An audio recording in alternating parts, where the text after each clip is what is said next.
This will be video 4 for the Mark IV 454 from the Jersey Girl. I got the entire engine broken down last night. I was a little bit too late to do any more filming, but discovered that the crankshaft is damaged. It's going to have to be replaced. This is going to be the number, the 4 journal. Number 4 spun a bearing completely.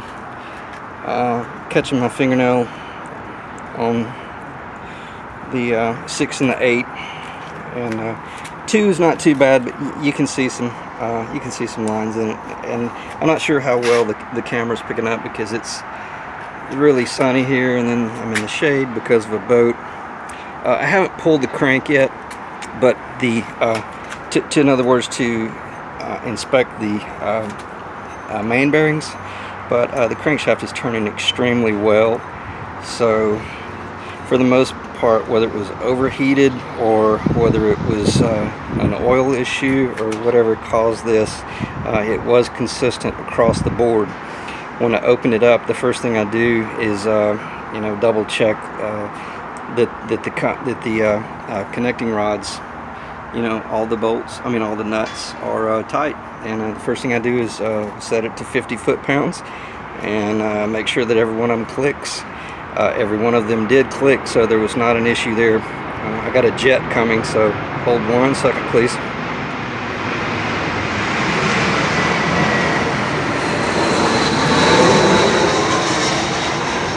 So the crankshaft is turning really nicely. That doesn't mean that the bearings are good. They may have started to burn a little bit themselves, but nonetheless, they will be renewed.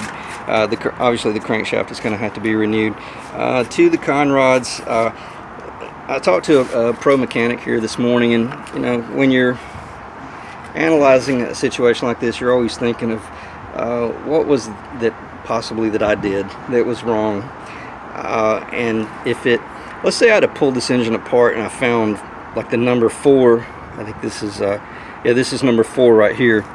Let's say I had to pull this engine apart and the nuts were loose on number 4, and then I go down in there and I find that it's got spun bearings. I don't know if you can see that. These things are paper thin. It was spun, literally to the point where they were clamshelled. They were lapped on top of each other, and that's what ate the crankshaft up. Let's see if I can get a good shot there. We're talking over 100 thousandths. It ate it alive. But where I'm going with this is, if I had to pull this engine apart and every one of these looked really good except for this one, then odds are it would have been something I did wrong, or these these came loose. I got distracted and forgot to torque properly, but that is not the case. It's consistent across the board, meaning that it was some other sort of issue. Did the oil pump fail? I've already removed the oil pump. No, it couldn't have, because it was a brand new oil pump. It's 2 large gears. There's not a lot that can really go wrong. That is, I will do a video of the old oil pump. I don't know where it is. I'm not gonna, oh, here it is. But as you can see,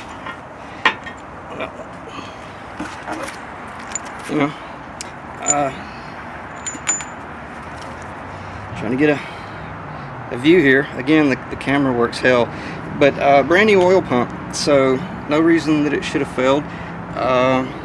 There was a good bit of debris in the oil where it had started eating one of the bearings.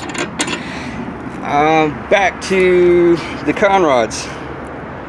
All the bearings are shot, so it tells me it either overheated or it had an oil flow issue. The oil got too low, and maybe all the oil got pumped up to the top end of the engine and it burned up. It's really hard to say. I am going to have the oil sampled, sent out to a lab to see if there's any fuel in it, because this carburetor is pretty old, and I believe it might have been rebuilt, but could have had a float sticking, flooding after you shut the engine down, and then you crank it up and there's a little bit of fuel in the oil. You do that enough times and your oil gets thinned down to no viscosity. It's just useless. Back to the number 2 head. Let's see if I can get out of the light.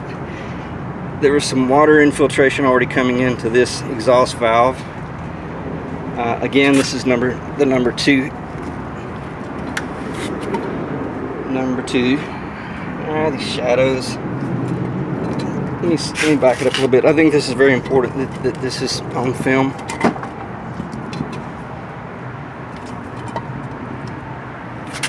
Okay, number 2 head, or bank 2 is what I'm saying.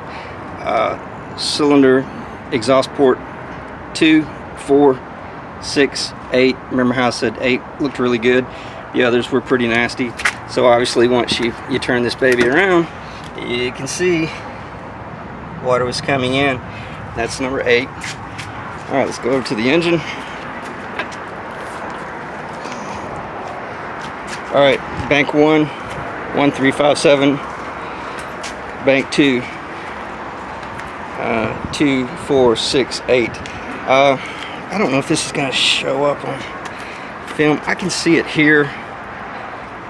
It may not, but neither here nor there. I don't know if I hope you can see it, but you can see where a lot of water was beginning to spray in and get into the cylinder. Well, I say a lot. When I say a lot, any amount of water spraying into the cylinder is not good. Otherwise, I mean, the block looks really good. All the pistons look really good. For the most part, nice movement. Let's check that real quickly. See, I don't see anything hanging up.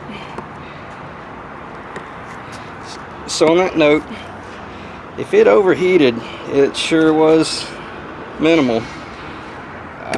You know, if it had seriously overheated, it would have been galled really bad in this wrist pin to piston configuration. So I can't think of anything else that I should include in this video other than this is the oil.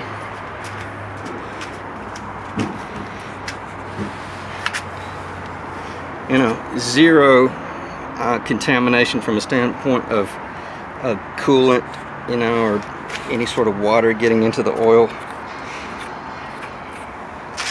I mean, the oil looks really good. Obviously, you can feel the grit in it though, where it has some metal shavings. So I'm gonna shut the video down right there. I believe that's all I could really discuss. And at this point, I need to have a meeting with the owner of the boat and see where he wants to go with this thing. All right, thanks for stopping in.